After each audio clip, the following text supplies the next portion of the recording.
अमृतचंद स्वामी पुरुषार्थसिद्धि उपाय अपर नाम जिन प्रवचन रहस्य कोश में व्याख्यान कर रहे हैं।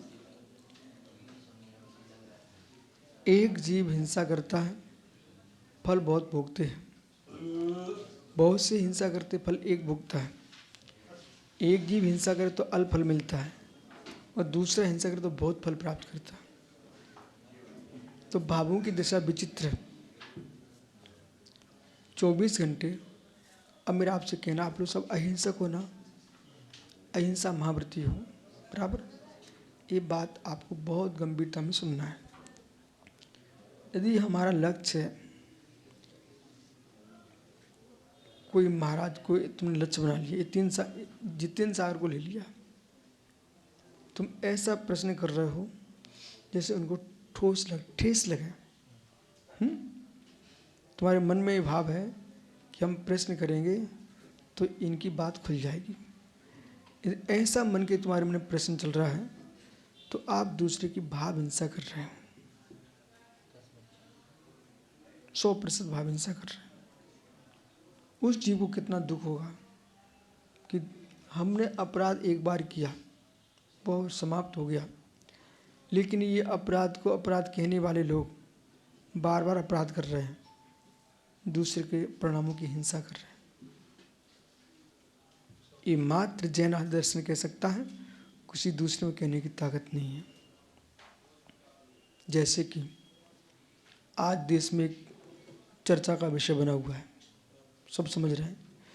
तो जो कह रहा है मैं सत्य को खोल के रहूँगा, सत्य को खोल, तुम सत्य को क्या खोल के रहेंगे? कितने जीवों की भाव हिंसा कर रहे हैं आप, कितने जीवों की श्रद्धा तोड़वा रहे हैं आप, समझ रहे हैं?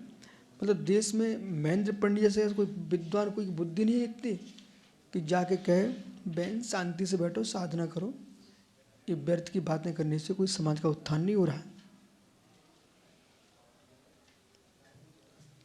2 नेता 4 नेता सामान्य जनता को भड़काते रहते हैं और स्वयं अपना राज्य कर रहे हैं। ऐसा आप अनुभव करते कि नहीं करते? 2 विद्वान हैं महेंद्र भैया, उन्होंने समाज में 2 पक्ष करा दिए और स्वयं सगे रिश्तेदार में जाके एक थाली में खाना खा रहे हैं और समाज में आके बिखराव कर रहे हैं, ये हमारे पक्ष के, तुम्हारे पक्ष के। और उनको हमने मालूम किया, उनका सुनो, ऐसा बिखराव कर रहे थे विद्वान, हमने मालूम किया ये दोनों हैं कौन, बोले सगे समधी निकले। सुनो, सगे समधी, हाँ। हमने कि तुम दोनों, हम तो बोलने में छोड़ते नहीं ना, हमने उनसे कहा तुम दोनों अपने घर की जो ना रिश्ता निभाते हो और आप हमारे समाज में बुंदेलखंड में आकर के नाटक कर रहे हो। आप बुंदेलखंड में आकर के तुम समाज में 2 टुकड़े करा रहे हो, समाज समझ नहीं पा रही है। इसलिए चाहे धर्म नेता हो, चाहे राजनेता हो, चाहे विद्वानों का नेता हो, हमको लोगों की रीति नीति का ज्ञान करना चाहिए, फिर उसकी बातों में आना चाहिए। कुछ लोग दोनों तरफ से अन्न लूट रहे हैं। एक ज्ञानी जीव था, उसने एक ऐसा केस लिया अपने हाथ में, इधर महेंद्र से ही पैसे ले निकाला, उधर कैलाश से ही पैसे ले रहा, और दोनों महेंद्र सोच रहे हमारा हितैषी है, कैलाश सोच हमारा हितैषी है। वो बीच में था, उसका पत्ता जब खुला ना तो दोनों अवाक रह गए। इसलिए आचार्यों को, मुनियों को भी ये ध्यान से समझना पड़ेगा, नीति सीखना पड़ेगी अब कि कौन सा तुम्हारा भक्त तुम्हारा साथ दे रहा है। मालूम चला वो तुम्हारा ही भक्त है, तुम्हारे यहाँ से तुम्हारे दूसरे भक्तों से पैसे ले रहा है, उधर वहाँ से भी ले रहा है, और मालूम चला झगड़ा कराने में मस्त है। अच्छा, झगड़ा दूर नहीं हो पाए, ये झगड़ा समाप्त हो जाएगा तो उसके पैसे बंद हो जाएंगे। तो ऐसे लोगों के साथ तुम जियोगे, आपके भाव अहिंसा का पालन नहीं हो सकता और द्रव्य अहिंसा का भी पालन नहीं हो सकता।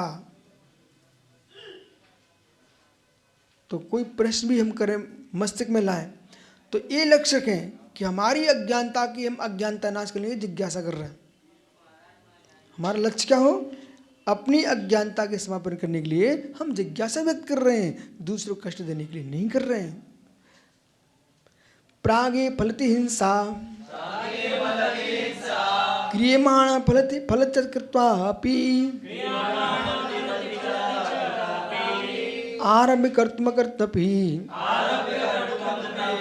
फलति हिंसानुभावेन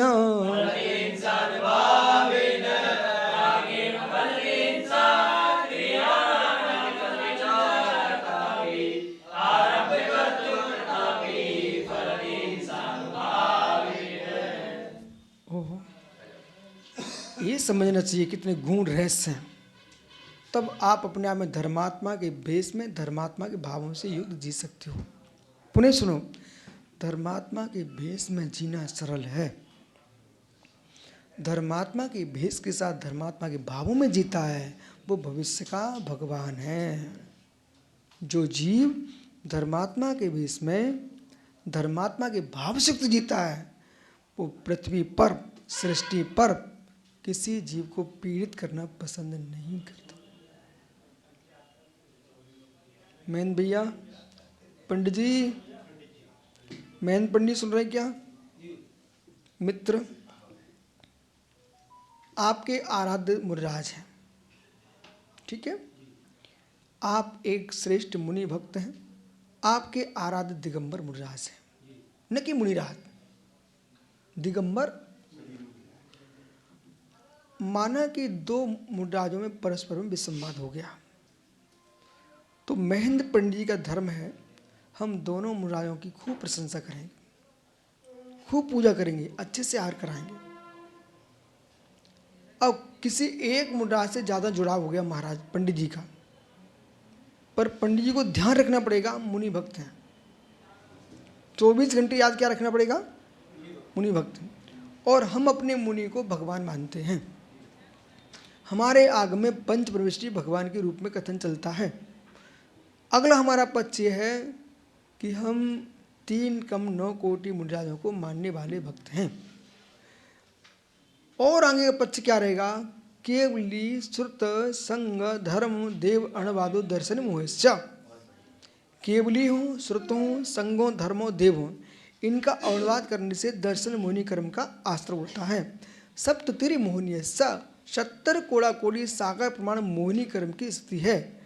मेरी आत्मा को मेरे द्वारा 70 कोड़ा कोड़ी संसार भटकाने की इच्छा नहीं है, इसलिए ये दोनों अपने अच्छा क्यों लड़ सकता व्यक्ति? कौन शत्रु है? कसाय नामना दुस्ताम। पंडित एक सूत्र याद रखना, कसाय नामना दुस्ताम। संसार में दुस्ता में नहीं शत्रु, संसार में कोई शत्रु है उसका नाम है कसाय। 2 साधकों की मान कसाय आपस में टकरा रही है, इसके पीछे हमारा पक्ष क्या है?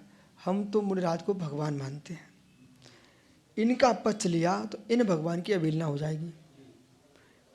एक वेदी पर 2 भगवान, तो तुम्हें अभिषेक करना भैया तो किस तरीके से करें कि एक के अभिषेक में दूसरे को हमारा गमछा न लग जाए। एक के अभिषेक में एक का हम अभिषेक कर रहे हैं जल से, शुद्ध प्राशुद्ध जल से, और एक का हमारा पसीना टपक रहा है एक के भगवान पर। तो आपने बड़े भगवान का अभिषेक कर लिया, छोटे पर पसीना टपका दिया। आसाधना हुई कि नहीं भगवान की? अथवा ये इतने मुनिराज विराजमान, हमें तो आचार्य महाराज पैर पढ़ना है, तुम आचार्य महाराज पैर पढ़ लेना जब सब चले जाए। तुम घुस आए तो मुनिराजों के तो पैर मारते चले जा रहे हो, आचार्य के पैर पढ़ रहे तुम। तो ऐसा नहीं होना चाहिए। आप भी ऐसे ही करते थे, अब ऐसे कह रहे हो। सुनो, तो मतलब ऐसा नहीं करना चाहिए, ठीक है? अब पक्ष क्या चल रहा है कि भाई हम तटस्थ होकर के मैं उस पुत्र जैसा धर्मात्मा जीव हूं जो अपने माता पिता का भक्त है। नीति, ए बालक, सुन रहा कि नहीं?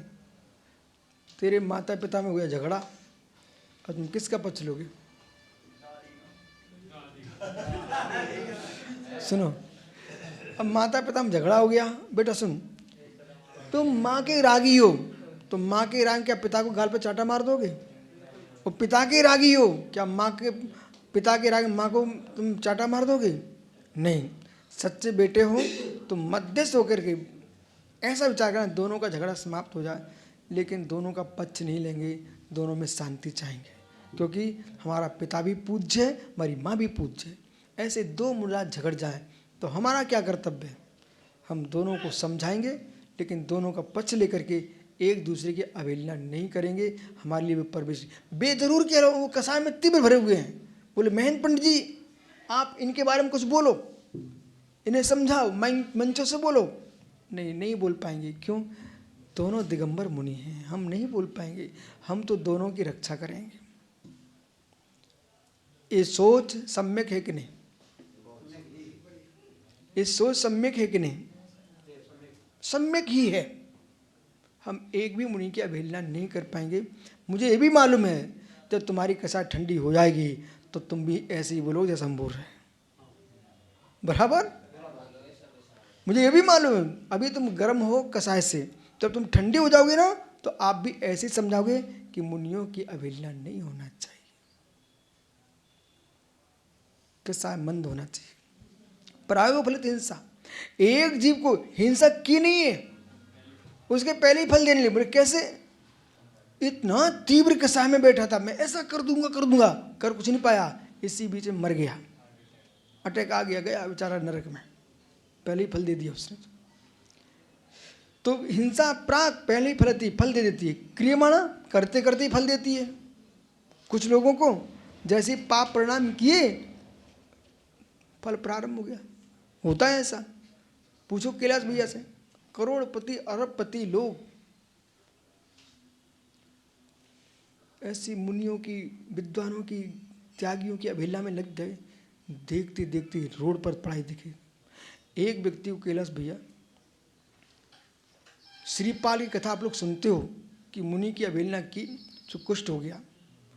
हमने तो आंखों से देखा, आंखों से। वो राकेश पंडित जी बैठे हैं, आप भी थे, हम भी थे।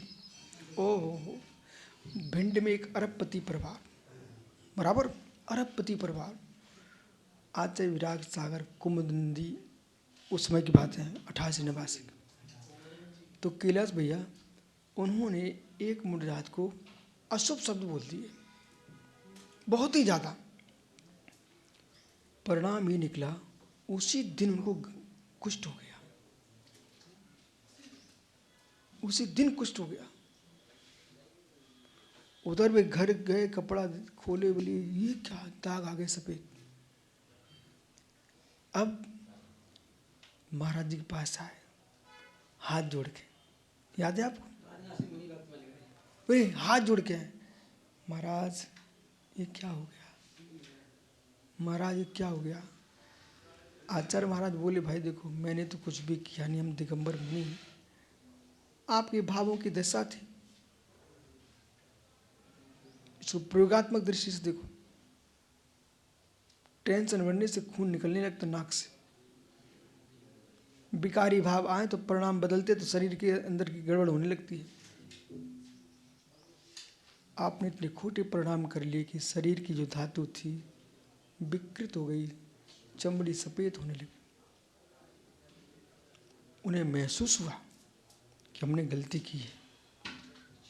फिर मालूम, हर व्यक्ति से कहें भैया कोई मुनि की निंदा नहीं करनी।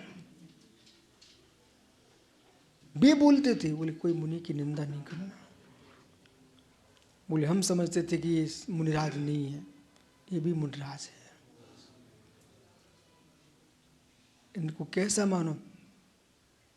राकेश, हमारे स्कूल में लाइट के खंभे थे, बहुत दिन बाद लाइट कट चुकी थी, तो ये सोचते थे तार ऐसे ही पड़े। तो एक छात्र ने जाकर के नंगा तार पकड़ लिया, और जैसे उसने पकड़ा, उसने 5 गुलटियाँ खाया। टीचर आ गए, हम सब छात्र पहुंच गए, उसको पकड़ा, उसको बार बार थपथपाया। फिर हमारी समझ में आ गई, नंगा तार भले आधा टूटा पड़ा हो, पर बिजली का तार संभल के पकड़ना चाहिए, करंट होता है। ऐसे ही मुनि चाहे पंचम काल के चाहे चतुर्थ काल के नंगे तार हैं, इनके बारे में संभल के बात करना, कर्मों का करंट आ जाता है। देखा, सब गे ज्ञान में रहते हैं, सारे गे ज्ञान में रहते हैं। जब समय आता तब ज्ञावली प्रकट हो जाती है। अब कहाँ, ये हम 5वीं कक्षा में पढ़ते थे तब वो तार पकड़ा था एक छात्र ने, वो आज देखो कहाँ दिमाग में आया। हमारे सामने उल्टियाँ खाई उसने हैं। हाँ, तो इसलिए भैया अनुभव यही बोल रहा है आगम के साथ कि कर्म करते करते फल मिलता है, कर्म कर नहीं पाए इसके पहले ही फल मिलता है। आरंभ कृतमपि, और आरंभ हिंसा करने का आरंभ करते अकृतपि न किए जाने पर भी फलती, फल देता है। इस कारण से हिंसा अनुभाने कसाय अनुसार ही फलती है। हिंसा का फलदान कसाय के अनुसार होता है। तो अब देखो, पहला भंग हिंसा करने के पहले ही, दूसरा भंग करते करते, तीसरा भंग करने के बाद, चौथा भंग प्रारंभ किया